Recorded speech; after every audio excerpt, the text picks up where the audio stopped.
DLC. Unlike the next game that we'll talk about. Which I'm sure you've played a lot more of than I did not get an early copy of Asgard's Wrath 2, so I've only played about 2 hours this morning when I woke up. But holy moly, is Right? it delivering on what I'd hoped. The first Asgard's Wrath I very much enjoyed. I remember talking about it on the show.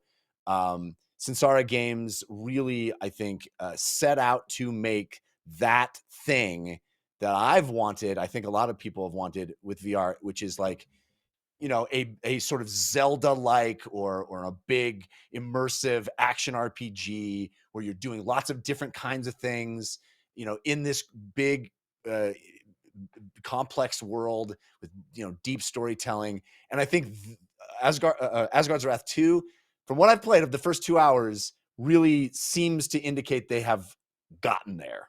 Yeah. Oh yeah, it's I mean, it's actually staggering how much it reminds me of God of War.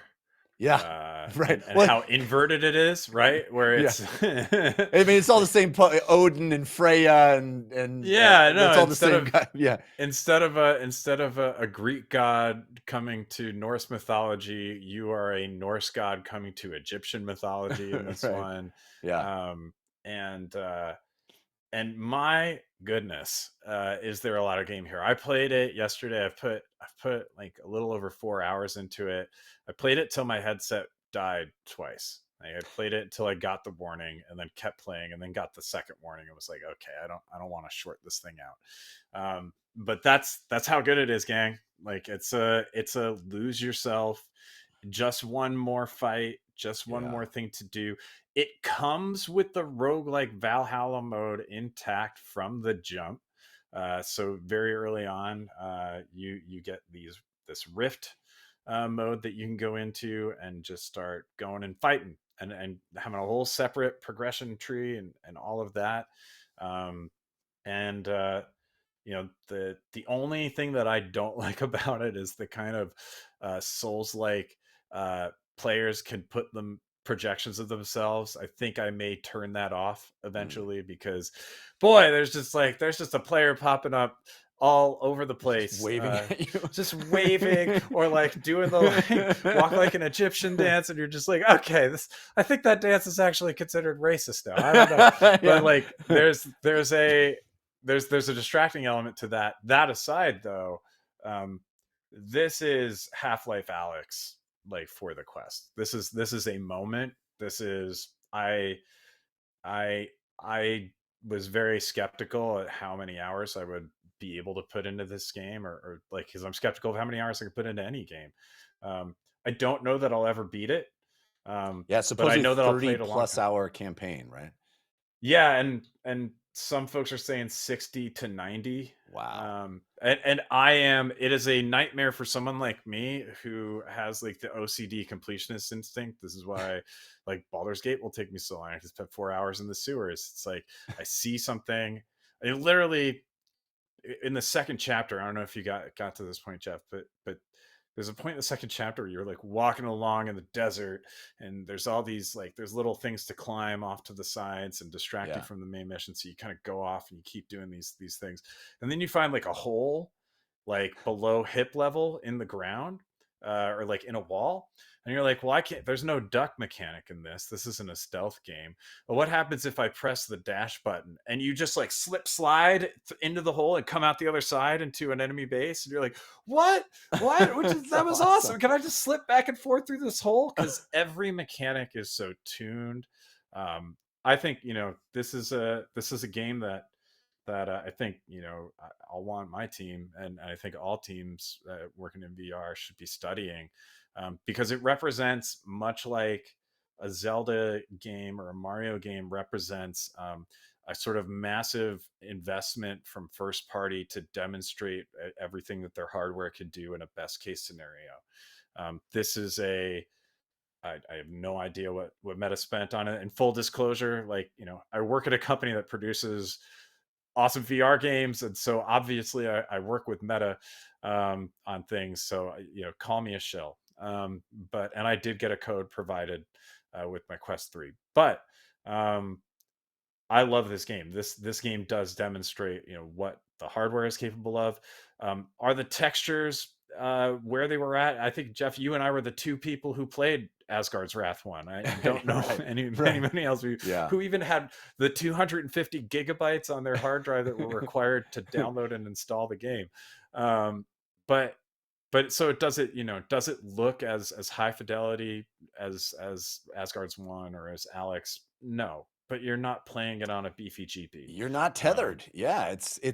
fully in the headset. Yeah. Yes. And they give you, in lieu of that fidelity, they give you so much to look Yes. at, so that you might have a point where you're like, that's kind of a low res texture, or like, no, I see a seam in that texture there. Wow, look at that giant thing and Yeah. another giant thing. Whoa, there's special effects everywhere. Lightning. Whoa, clouds, like Yeah. astral projections. Like it's stunning. It's deep. The combat is really fun. I think throwing and retrieving your weapon, much like in a God of War or a Mjolnir type Yeah. mechanic, where you cast your hand forward and then you flick it back to retrieve it. You can also use that to retrieve items, which is something I was delighted to find out. Like, oh, I can throw it and I can grab that health vial and I don't have to go down there. Um, there's so much in this game. The fact that you can come out of your body and come into your god form Yeah. and see your tiny mortal body, and then move things around the environment, and then go back in your mortal body and navigate through that environment. It is fantastic. It is a birthday present of a game. I'll Yes. say that. Thank you, I Meta, for making that for me. I'm just gonna reiterate everything you just said, because you hit on some of the exact things I wanted to bring up, which is like I hope game developers play Asgard's Wrath 2, because I think it's the future. It, to me, is what the future is capable of, right?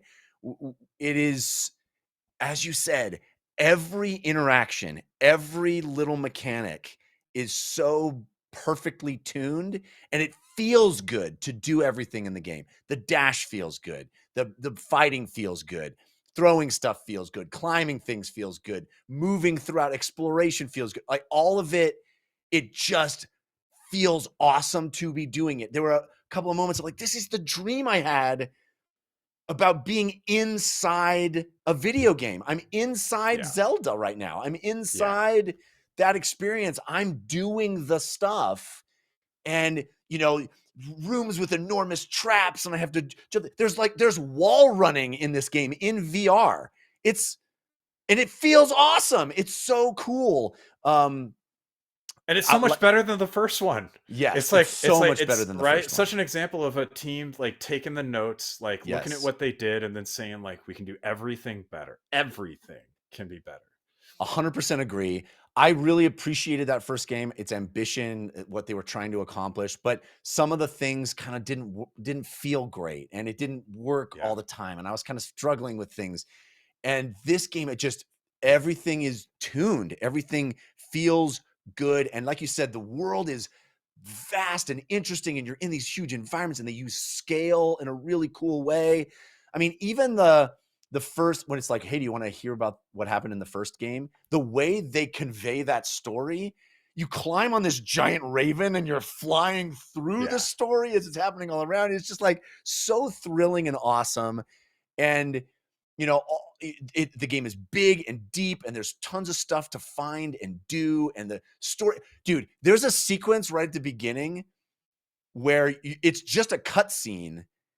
You're just watching this character like be Indiana Jones for a minute, Yes. and you're behind him, and I'm like, this is why we need third person. I want to play God of War as God of War, but just in a headset. Like, just make a third person action game like this. It's amazing.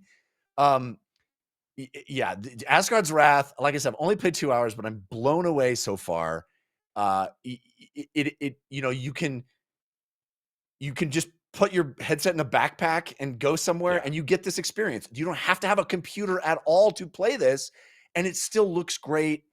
It feels like this huge, interesting experience. It's super fun. Ah, man, I am all over this game. It is And it's a pack-in. It's basically a pack-in It's game, basically right? a pack-in. Yeah, If you buy it's it, Super Mario World, right? yes. If Like you buy it's Quest 3, you get this.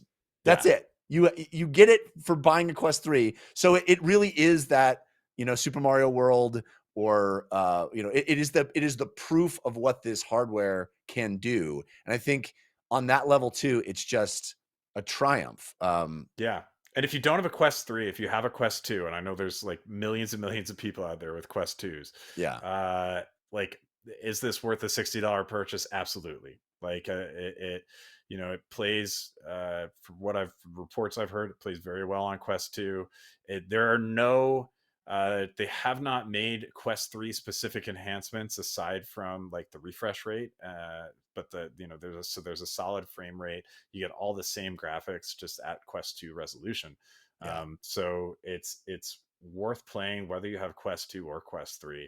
It is a beautiful showcase for Quest 3, and I imagine, if they patch it later, like right now we have this is a shameless plug, but January 16th we're patching Walking Dead Saints and Sinners, the original game, for Quest 3, so we'll have all these enhanced dynamic shadows and higher detailed character models and stuff like that. um, I think I think we're gonna see a patch like that eventually for Asgard's Wrath 2. So it's only gonna get better, which is like, God, don't make it better. It's already too good. But like, this is a game. The first game, you could hit, like you said, there were some really hard edges. You could hit a wall. You'd Yeah. find a really obtuse puzzle. You'd find a mechanic that didn't quite work. This game has no walls. It will keep on. There is something for you to slip into at every turn. You can't get bored. And the best endorsement I can give it is to say, I ordered a comfort strap for my Quest 3, and when I looked at the options and it was like, do you want the extra battery pack? I was like, I'll never need an extra battery pack.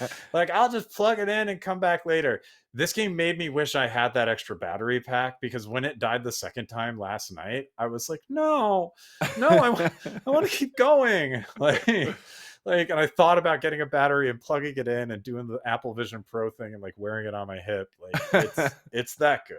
It's It's that good. it's yeah, Asgard's Wrath 2. I'm telling you. I mean, if you're thinking about getting a Quest 3 this holiday season, this is reason enough. And aside from all the other games, Walking Dead, Saints and Sinner, all the other games that we've been talking about, it is a system seller. It is that Half-Life yeah, 2 Alex level of like, oh, this is what's possible.